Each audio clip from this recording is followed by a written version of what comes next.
The Hawks vs. Knicks playoff series in 2021 was one of my favorite playoff series ever. Okay, maybe not of all time, but definitely in these recent years, it's one of the best playoff series. And that's not really because it was a super tight series or anything, but because you had the Knicks on one hand, who haven't been in the playoffs since 2012, and I mean, it was ecstatic in MSG. And the Hawks have their up-and-coming point guard who's looking like a literal villain in MSG, a villain with some shitty-ass hair. Okay, I can't really talk, but still. But with the Hawks that year making it all the way to the Eastern Conference Finals. Yes, the Eastern Conference Finals. And then just a year after not even making it past the first round, they had to call in some backup. I mean, they seem like a win-now team, and they wanted to win. So what did they decide to do? They decided to trade pretty much every pick they had in the bank for a one-time All-Star in Dejounte Murray. Now, that's no shade towards Dejounte. I absolutely love Dejounte Murray, but man, they paid a lot. They paid a lot for him. But after seeing this trade and all the hype going into this year, just a couple years ago, the Hawks were in the Eastern Conference Finals. It's kind of weird to see them sitting at number 5 in the East. You're probably wondering, why the hell is this guy overreacting so much about this team? Well, for starters, I'm an NBA YouTuber, and that's all we do is overreact about things happening in the NBA.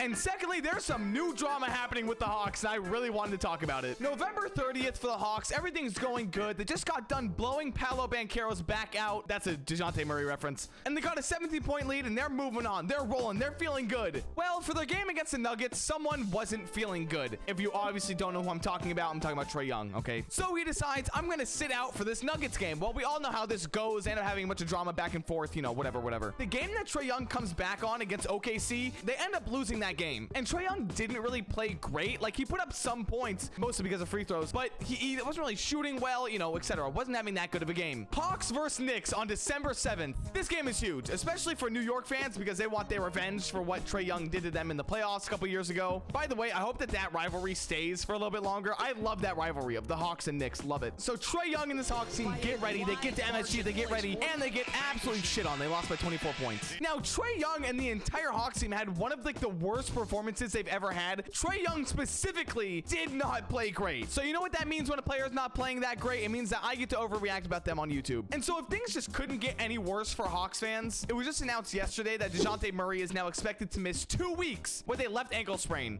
So that means Dejounte Murray, John Collins, and DeAndre Hunter are all sidelined right now. And then Trae Young also says, you know what, guys, I'm still not feeling good. I'm not going to play this next game. So we don't know how long Trae Young is going to be sitting out for. Like, we don't know. Their whole team could be out. Now, I may have overestimated how bad the whole Trae Young part was because he did just drop 33 points on the Brooklyn Nets. But the point of the video still stands, okay? There's still more to it. If you like and subscribe right now, I will put up a picture of Kyle Lowry's ass on the screen. I'll give you guys 3 seconds.